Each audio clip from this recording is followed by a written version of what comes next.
old kingdom.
Retransmission, Segment 1, Acquiring Contemporary Data.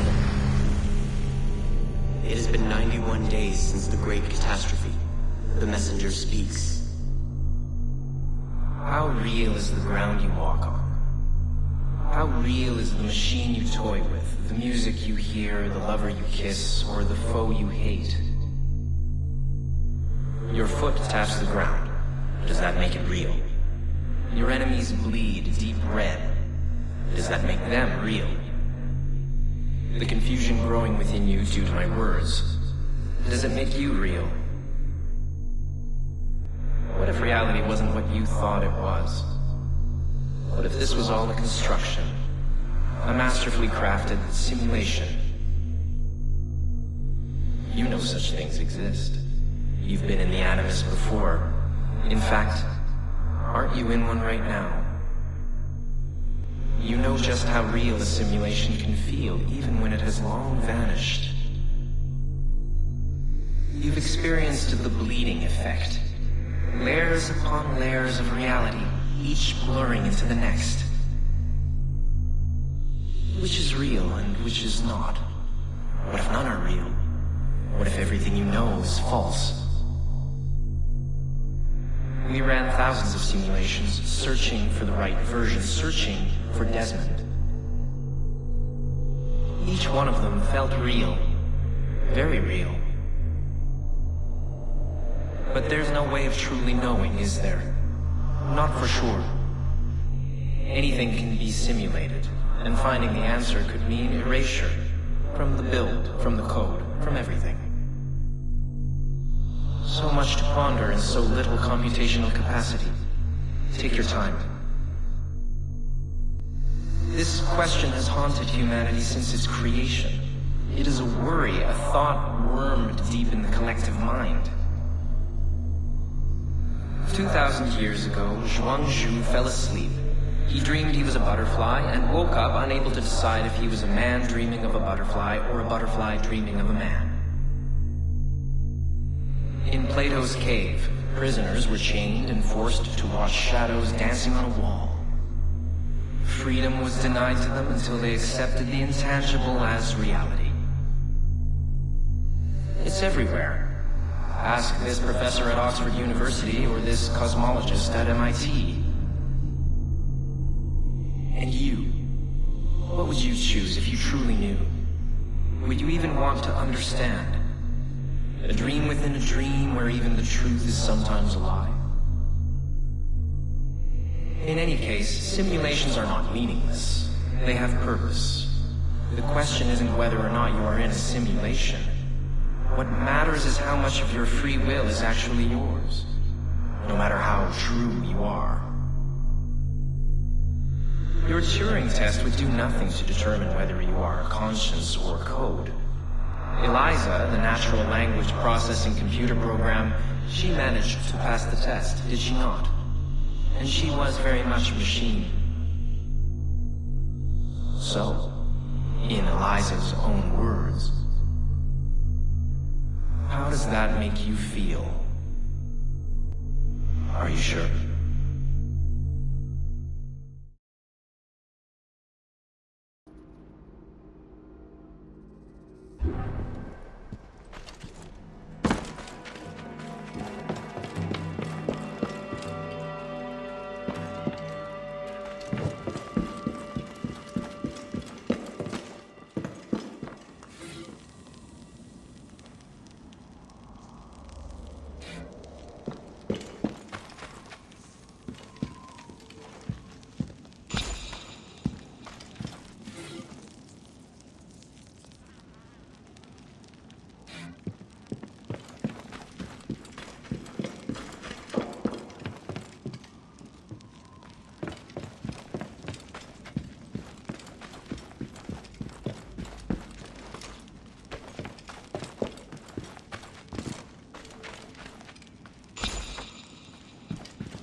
Ancient writing from the Old Kingdom.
Retransmission. Segment 2. Acquiring contemporary age. It has been 93 days since the Great Catastrophe. The messenger speaks. Hello, world. Language is the key to our mutual understanding. Yours and mine alone. We listened to your times. We learned. And today, we'll exchange words from the age of post-truth. They mean nothing to him. Human language carries knowledge and wit, lies and broken promises.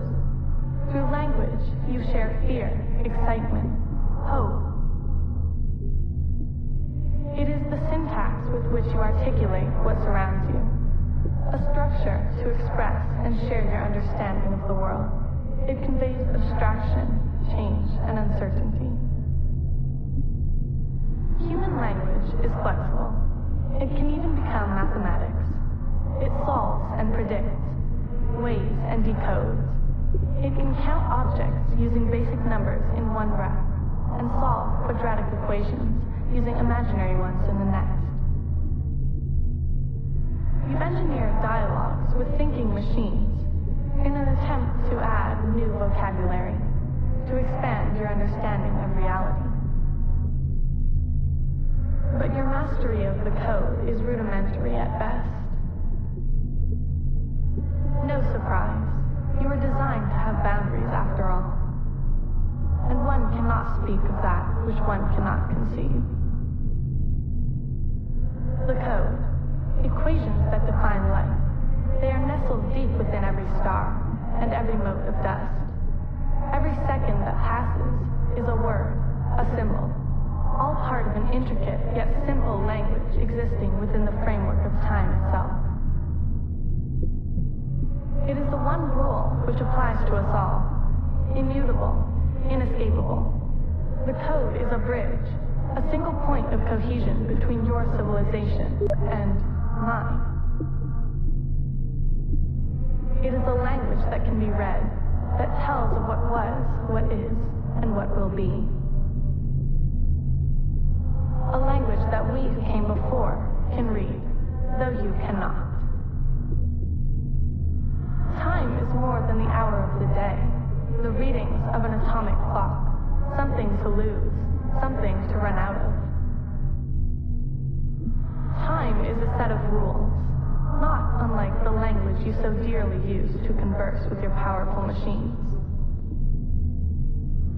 Time is a system that defines what comes to be. That is how we understand it. The code is time, and time is code. As you scratch the surface and uncover the truth, ask yourself if there is something more, something else. No need to be puzzled. You've seen time written before. You are surrounded by it as we speak. To your untrained mind, time might just look like paths and nodes. To us, it is not unlike a chalkboard covered in calculus. It reveals a window through which stretches the map to infinity. See? As I speak of it in its true form, your mind is incapable of making sense of it. Were you to read, you'd learn about the other simulations. You'd learn about the genesis of who you came to be. You'd learn about space and its fluidity. Simply put, time is the language which existence is made of. All our existences. Yours, mine, and all those you dare not imagine.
transmission, segment 3, acquiring contemporaneity. It has been 95 days since the great catastrophe. The messenger speaks. You must be wondering why I have reached out to you. It was written, you see, that you would come to this particular chamber at this very moment in time. The walls told us of your coming when we once were. Look at them. Are they not fascinating?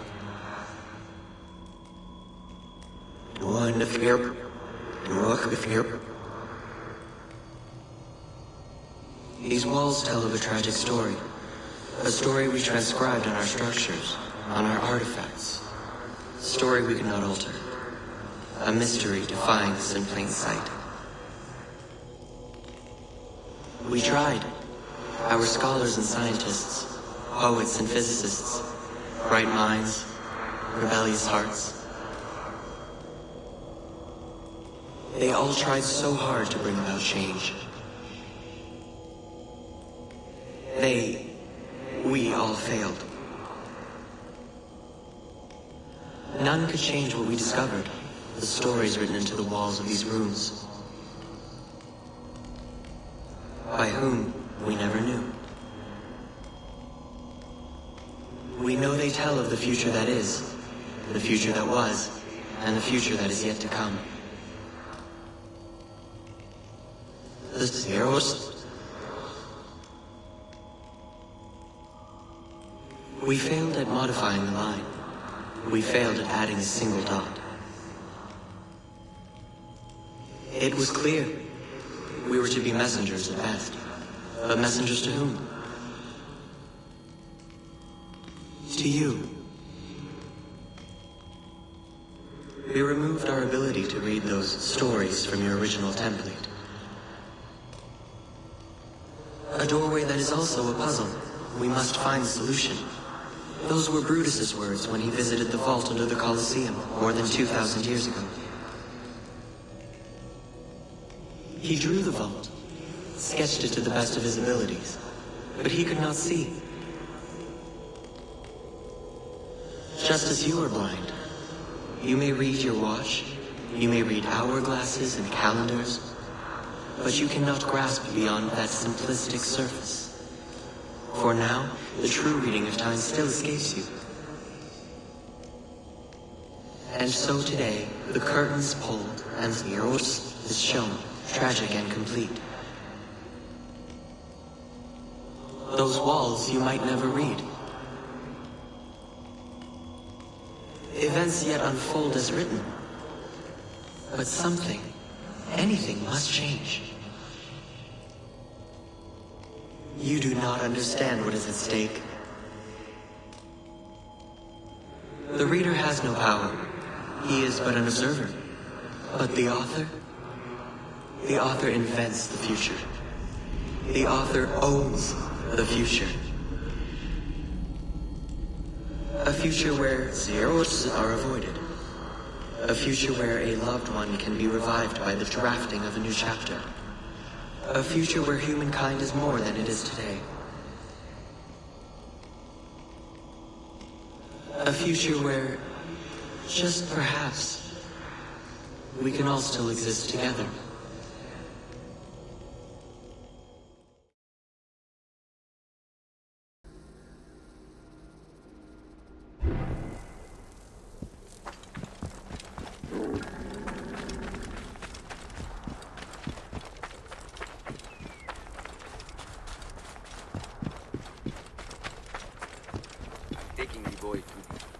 The bomb. Why are you hiding amongst these ruins? Amidjai, the gods show mercy at last. My name is Rai, and this is what's left of my family. Bandits chased us from our farms. We have nowhere else to go. We have nothing of value, yet they've pursued us for days across this wasteland. I've seen many bandits. They are cynical and callous. They killed so many. My father, my son. Those here are all who remain of our village. The bandits will come again to finish us. Stand with us, Midjai. Help us get vengeance at least. Vengeance is my creed. I will help you. Tell me your plan. There's a cliff not far from here. From there we'll be able to see the whole area and plan our defense. Let's go. This wasteland is perilous. If it's not bandits, it's hyenas or some other beast. Thank Ra, my father taught me how to use a bow. That is a nice weapon. It has an unusual make. When my father gave it to me, it was taller than me by 3 hands. Boys teased me without mercy. Now it's a sadness to me. It only reminds me of him.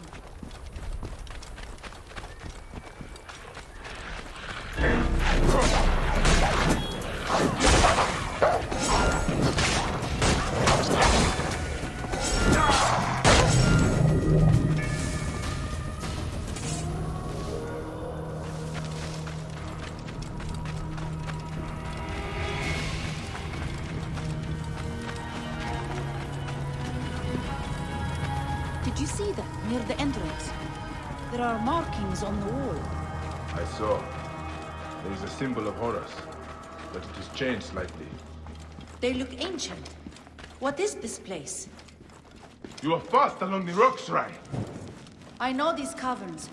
They are a natural temple. What is that necklace you wear? An old eagle skull. I hope it brings us luck.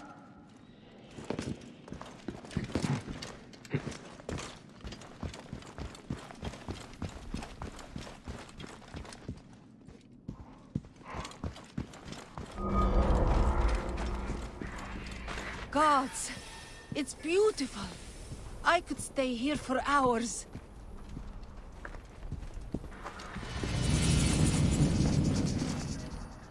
Okay, enough of the view. We have to plan. Wherever the bandits come from, my brothers will be ready for them in the ruins. I'll stay up here and keep watch. When they show, I'll give a signal. Then I'll attack from behind. I mean no disrespect, Rai, but you are not soldiers. These bandits are killers. Your farmer friends may not walk away from this fight. I know, Bayek. I'm scared out of my mind. If your family died in your arms, you would understand. I cannot walk away now. Believe me, I do understand. And I will fight with you. For now, I will head back to the others. You should hurry. It's a long way back down the mountain. Bayek! What? You are no eagle! Are you alright? That was crazy, but amazing!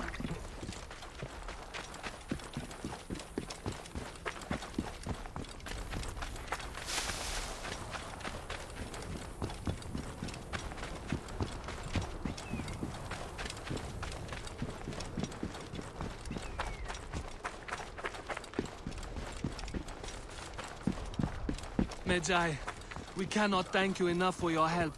You are sent from the gods. I was sure we were going to die, but now I have hope. Medjay, you've returned!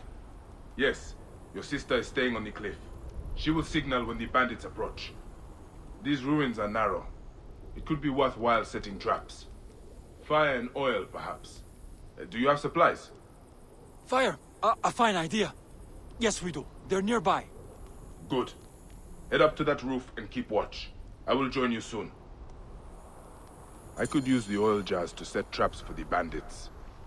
Either way, I should speak to Rai's brother again when I am ready.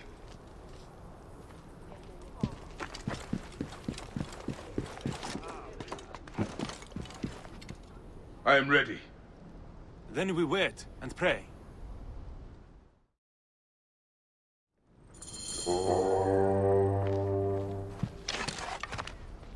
There they are! The bandits are here!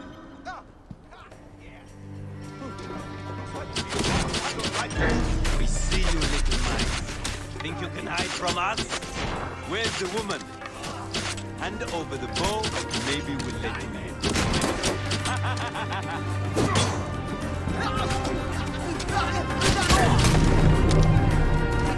I can hit from here! You will suffer!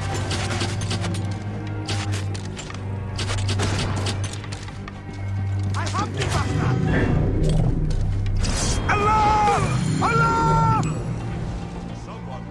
did it! But there are more of them out there, and they will return. They were after Father's bow. What? All this just for an old bow? Gods, why? It doesn't make sense. I would have given it to them. Maybe we still can. They would have killed you anyway. There is only one way to stop men like this. I have to hunt down their leader. I saw them come in from the southeast. They could be camping in the foothills nearby. And that is where I will begin my search. Bayek, before you go, please, take the bow. We'll be safer if you have it. It was damaged in the fighting, and it only brings me sadness now anyway. I'm sure it still has some power. You honor me, Rai. The bow is Egyptian, but older than anything I have seen. It is deceptively light, and the balance is perfect. The limbs are made partly of a strange black stone. It is familiar. I will look into it after I've dealt with this murderous leader.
A letter from the bandit leader. He's collecting ancient weapons. He wanted this bow so badly he killed for it. But why? He is not here. They have a new hideout in a nearby tomb. They think themselves unfindable. Well, my friends, here I come.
place.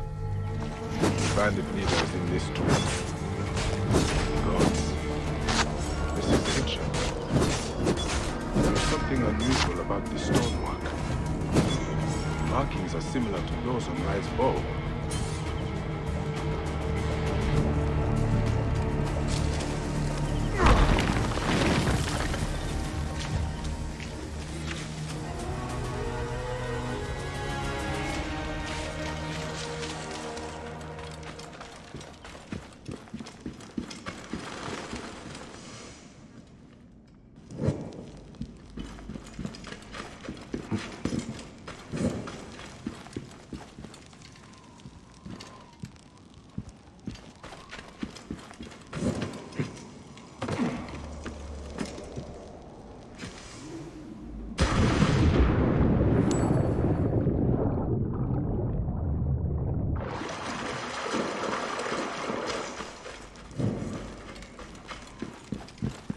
Stone.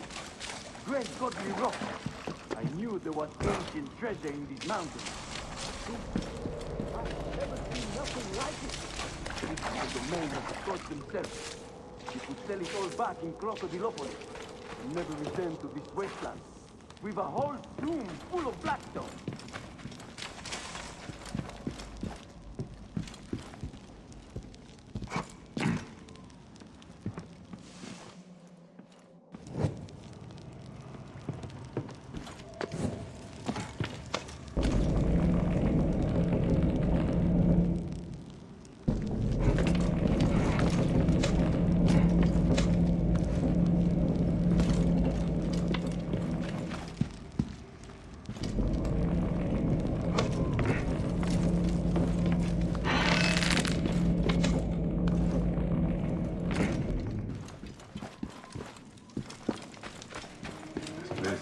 Guarded. Hey! You're finished!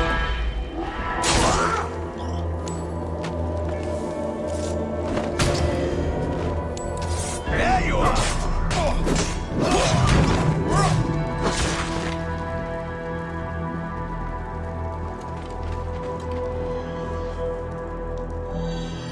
Murderous, greedy Nekatiadet. He will not be troubling the farmers anymore. He was carrying shards of black stone, probably found in the tomb beyond. It is the same material used on Rai's bow. It fits. Should do the trick. Now it is a fine weapon.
Retransmission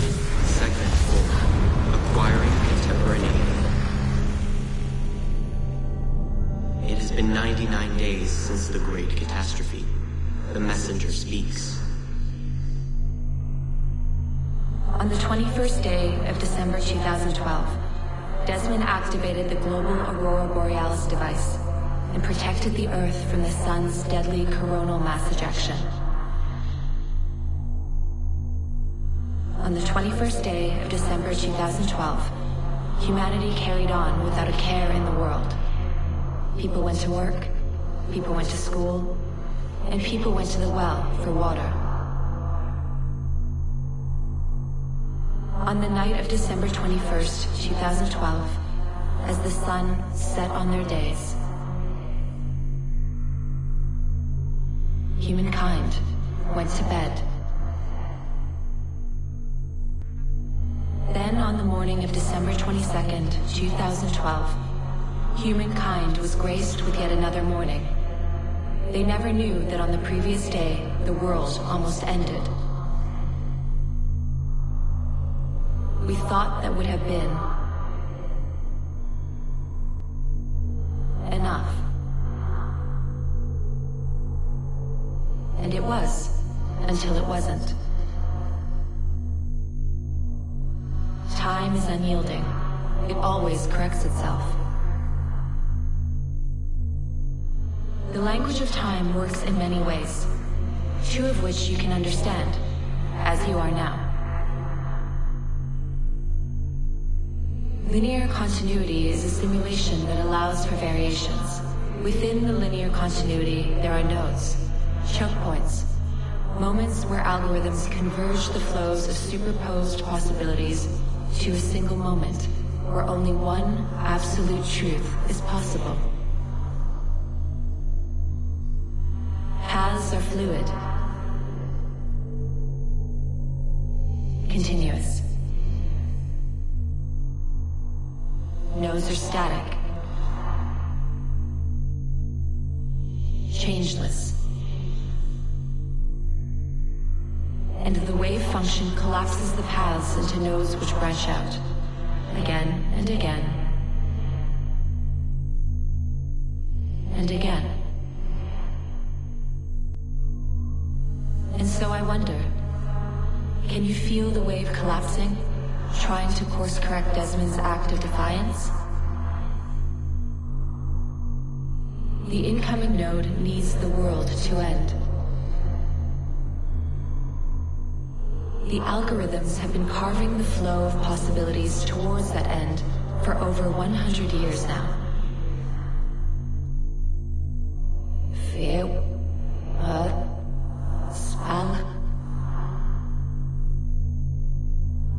A labyrinth of trenches filled with mud and mustard gas. Families cowering in fear as V2s vaporize their dwellings. Fire born from the bellows of the Los Alamos laboratory, fueling global catastrophes. The Serpukov 15 incident of 1983. The Doomsday Clock, tucked away in an office at the University of Chicago, its needle moving as the years go. The node is near. Perhaps you knew. Perhaps you felt it too. That the world is closing in on you.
like death!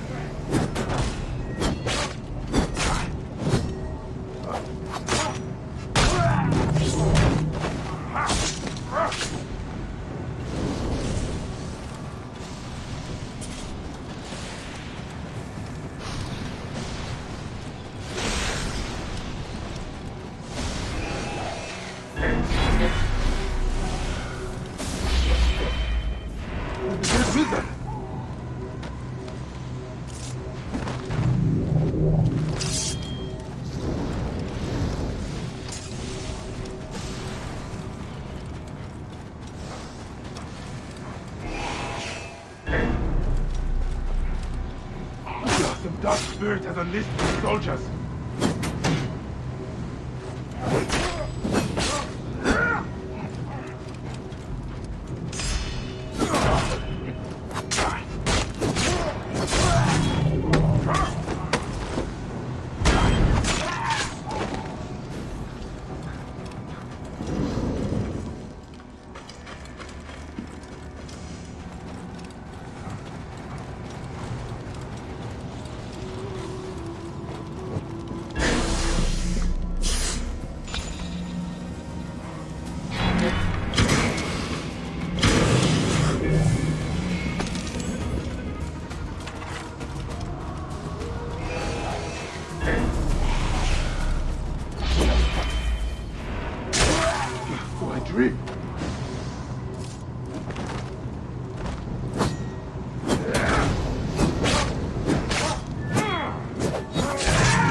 Ancient writing from the Old Kingdom.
I am lucky to be alive.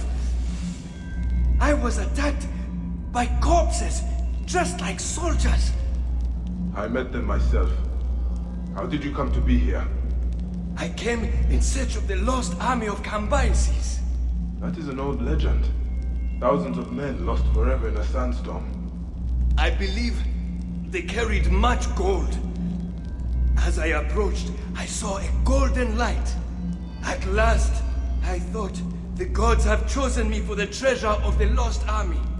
Are you an adventurer or a grave robber? A man must live. I entered and saw many bodies, dead these centuries, and beyond them, a glowing object. I grabbed it and immediately heard strange sounds. I quickly loaded it onto my camel, when suddenly, horrifying soldiers attacked. The camel fled into the desert. Yeah. I will help you get to safety. You must find my camel and bring back the glowing object. I am certain that it brought the lost army back from the dead. I will find out what happened. Stay hidden here. This is a soldier. Could the legend of the lost army of Cambyses be true? Huh?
Retransmission. Segment 5. Acquiring contemporaneity. It has been 105 days since the Great Catastrophe. The messenger speaks. The color blue. We believe everyone sees it as we do. Ocean, sky, international Klein blue. What's to say yours and mine are of the same hue? Do you truly see it as I do? Frequencies so high, only a few can hear their cue. A heightened response to the taste of food. Colors invisible to the human eyes, save for a few. A high voice, perceived as living glass. Perceptions shape reality. Colorblindness, tinnitus, supertasting, tetrachromacy, synesthesia. Reality is a mathematical model which gets solved over and over again by the observer. Your thoughts are computations, and they render this world for you to call your own. Not all processors are alike. Different brains produce different realities. The variations go from the subtle to the drastic. Your mind defines how much you can taste, how much you can feel, how much you can understand. Perception defines perspective. Where one sees a skull, the other sees a woman in a mirror. Where one hears silence, the other will hear entrancing voices. You experience what your brain allows you to perceive. We designed you and made sure to engineer your senses so you could perceive just what we needed you to, neither more nor less. There are parts of time we preferred you to remain blind to. It was a necessity. We have 6 senses, you have 5. Can you guess the one missing?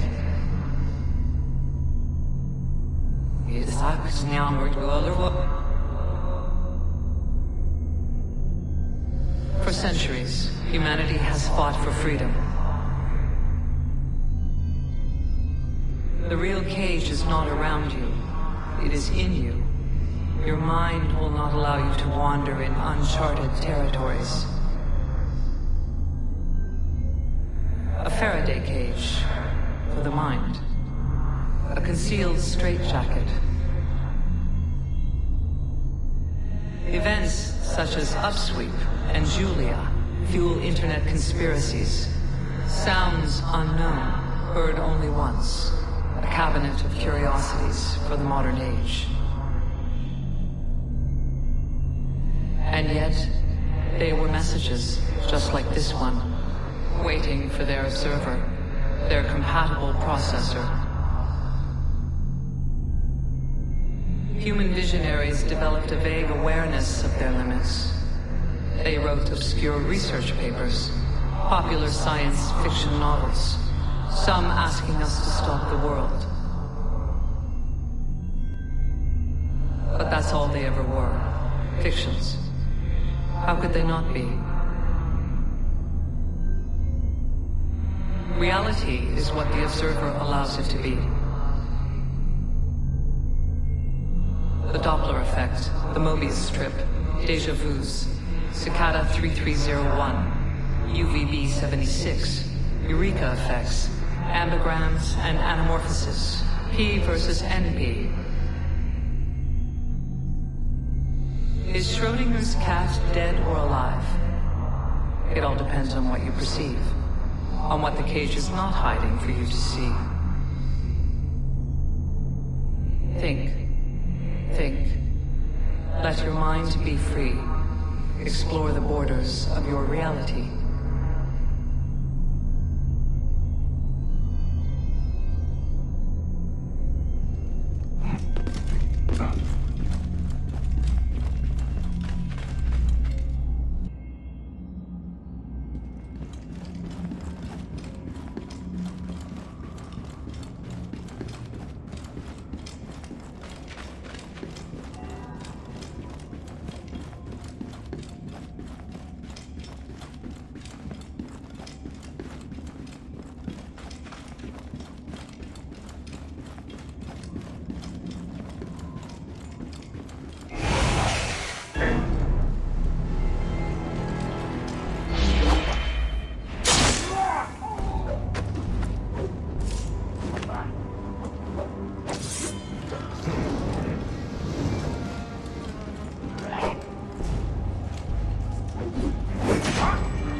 There's the camel. What are they doing?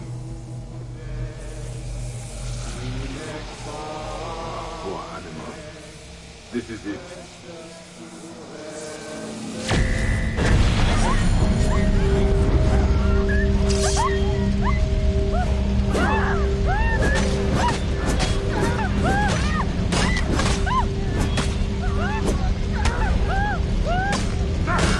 What possesses this man?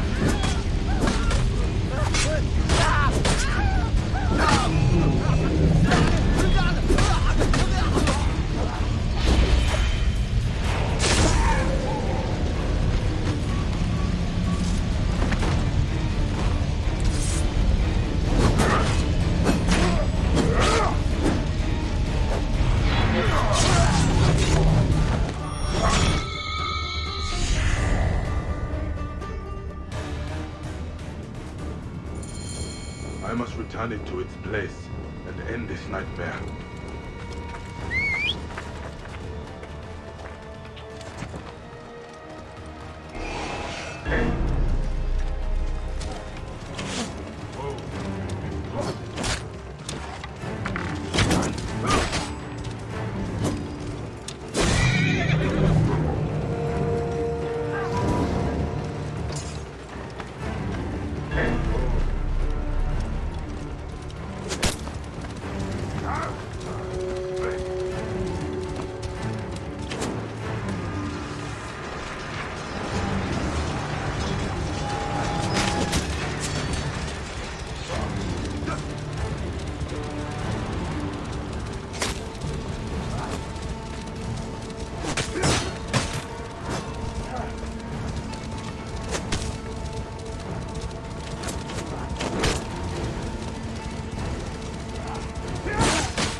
I have recovered the object! Where's he gone? Are you here? Something must be behind here. Let's get you where you belong.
am I? Ah, you are awake at last.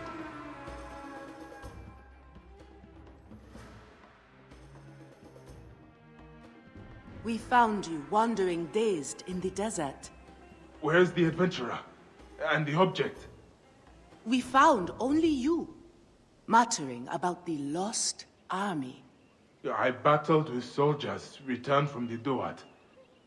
Let us pray you were simply overcome by heat. These strange rumors from Thebes terrify everyone. Pray, Osiris, that none are true.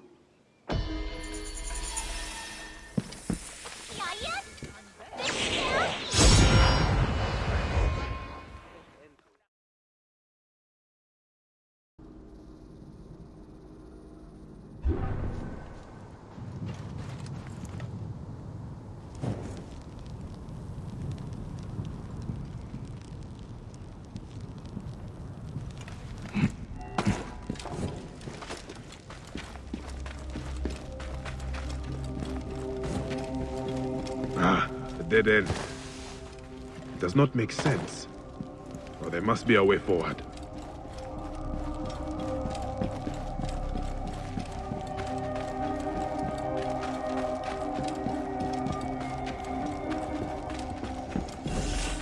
Ah, by a moon. What is this?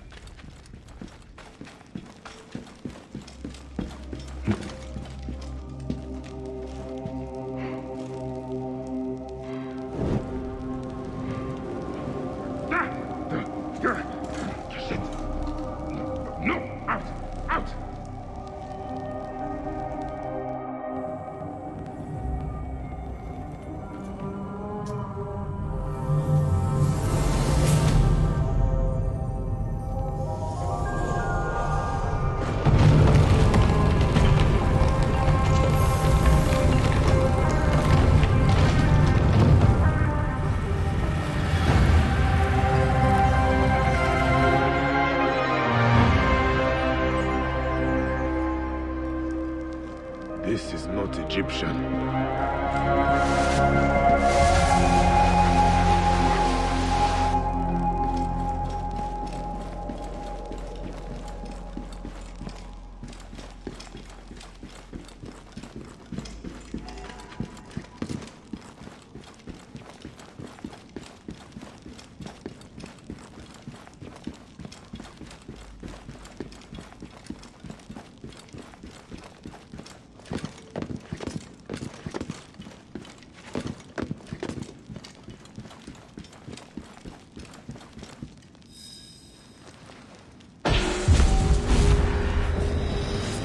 Retransmission, Segment 6, Acquiring Contemporaneity.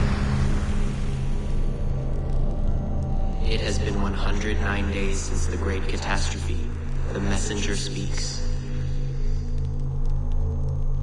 Wake up. Not from a dreamless sleep or an absence of light, but from a reality that will soon cease to be.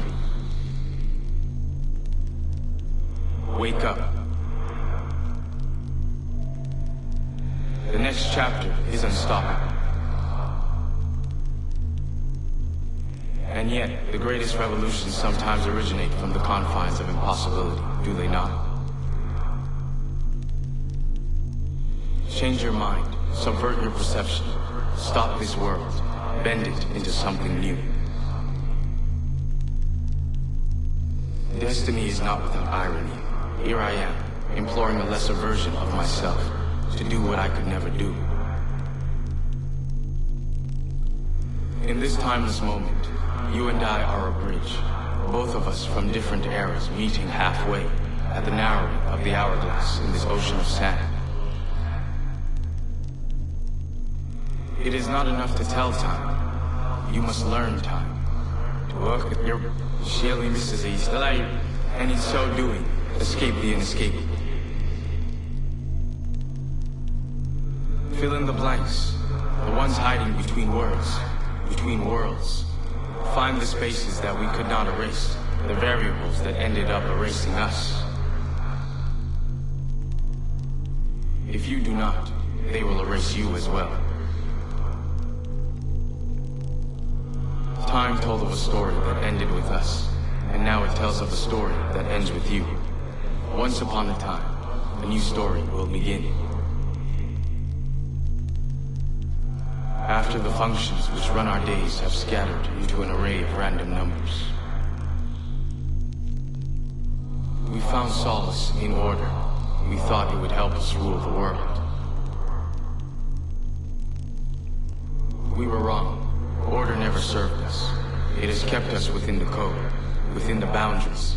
We were tricked into thinking we were the ones writing the rules, when they were in fact guiding us to our conclusion. You need to transgress. You of all people understand the value of disobeying. Take an unexpected turn away from the path that is drawn straight ahead of you. The Animus was humankind's first unconscious attempt to explain what it could not see. Understanding genetic memories, an eye into history. But the Animus bears a fatal flaw. It follows the rules from those who embrace order, just as we do. It allows you to witness, but not alter. Your Animus is different, as is the mind that imagined it. It could escape the code. It could do that leap and make possible a decision that defies the order of things that are. Wake up. Be the chaos that comes to be. Gods are just like you and me. Remember, nothing is real. Everything is permitted.